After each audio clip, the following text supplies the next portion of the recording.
Let's make lunch for my 13-month-old baby, not a dog. I'm gonna give him a piece of cheese while I heat this up because he's rushing me. He's rushing me. All right, we've got some salmon that I cooked up in the air fryer yesterday. So I'm gonna give him a piece of that. And then I like using these containers. I did link them in my Amazon for you. I cook up some sides. So he's got broccoli with Parmesan, butternut squash mixed with avocado oil, salt, and pepper. And he's got mushrooms cooked in avocado oil, salt, and pepper. And then he's got carrots cooked in avocado oil with salt and pepper. So we're going to do... I'm trying. We're going to do some broccoli. We'll do some carrots. A couple carrots in there. And then a little side of mushrooms. All right, and we're gonna heat this. I just heated everything up, but he ate his piece of cheese. He's working on his salmon first. I like to do protein first. So if I'm gonna give like a little appetizer ahead of time, I like to do cheese because it is still protein. But he is eating his piece of salmon, and then after he eats his salmon, I will give him this plate, and he can eat these veggies, carbs, however he wants. And then after that, I will offer him some berries, sort of as a little dessert. This one needs to be refilled, but he's got some blueberries and raspberries left in it. I like making this stuff and storing it like this. It's easier to store in the refrigerator. It's also easier for other people to help feed. So if, for instance, if I have my 14-year-old come downstairs and feed him lunch or dinner or breakfast or whatever, she can just go in here and she can pretty much pick whatever she wants. Are you done, your salmon? Okay, he ate that whole piece of salmon that I gave him in like 30 seconds. So people wonder, does he eat it all? Yes. He has eaten all of the salmon and he is he's eating carrots and broccoli right now. He loves veggies. But people ask me all the time, my kid won't eat this, what do I do? We focus on protein first. So this is what I would do. You do whatever you want to do with your kids. I do not care. Okay. When I tell you what I'm doing, this is what I'm doing with my kids. I'm not asking you for your opinion. I'm not asking you for your input. I'm not asking for suggestions, and I'm not asking for advice. If I want any of those things, there's one person that I go to, and that's my mother, who has 8 children and is a nanny for other children. Okay. Here's what I do. I offer protein first. So we're not moving on to fruits or veggies or anything else until we eat a good amount of protein. That is why at breakfast time, I try to give at least 2 very good protein options. So usually always egg and then some type of meat.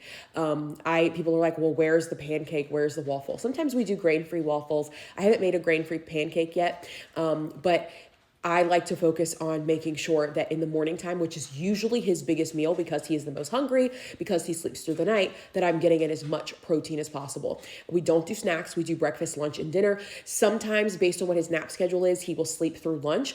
So if he does that and it's just like there's no way for us to get in 3 meals before he actually goes to sleep, then dinner will be much larger. But breakfast is usually a really big meal.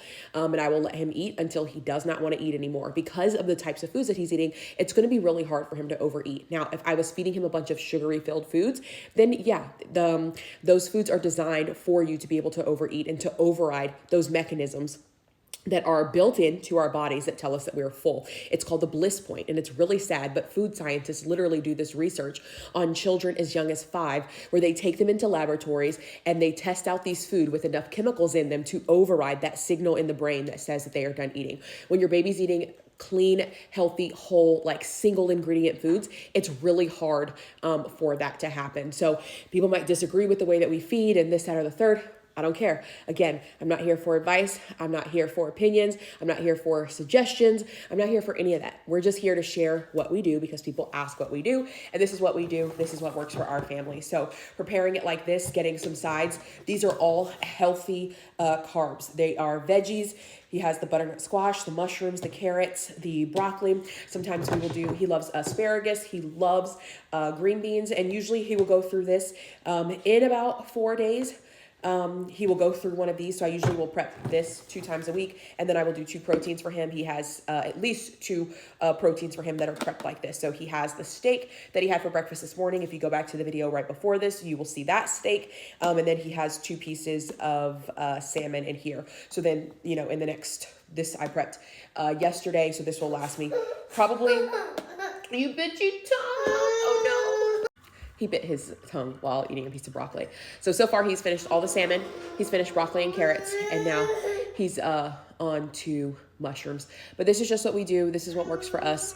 Do whatever you do whatever works for you. Yeah. Okay, so I don't think I recorded it, but he had a piece of this cheese. This is just medium cheddar cheese. I sliced it up and make our own cheese sticks. He had a piece while I was heating up his food, and he saw me eating a piece. I took a bite of it, and he asked me for it, so I gave it to him. I'm going to give him some raspberries. Baby Anthony loves raspberries. So we're going to do some raspberries in this bowl. Look at this raspberry. Look how huge that is. It's like the size of a strawberry. He would love the fruit that's like the most messy. I'm going to give him a nice big bowl of that.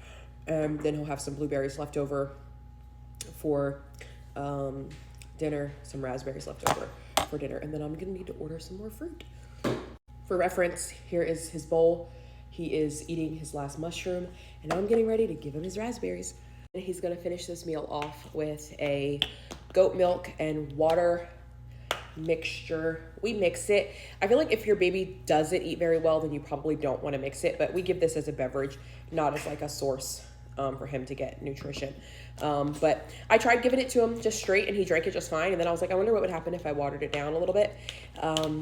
And he still drinks it just fine. He actually now prefers it with the water. If I give it to him straight, he really won't drink it. I'm still giving it to him in a bottle, even though he is 13 months today, actually, because I'm not ready for him to get rid of it. So I think maybe in the next couple of weeks or so, I'll start to try to wean him off of his bottle.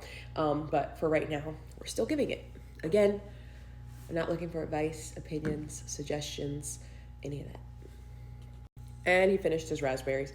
Salmon, broccoli, carrots, mushrooms, and raspberries, and 2 pieces of cheese. I'm going to offer him another slice of cheese, clean him up, and then give him his goat's milk. For reference, only a few crumbs on the floor and a messy baby.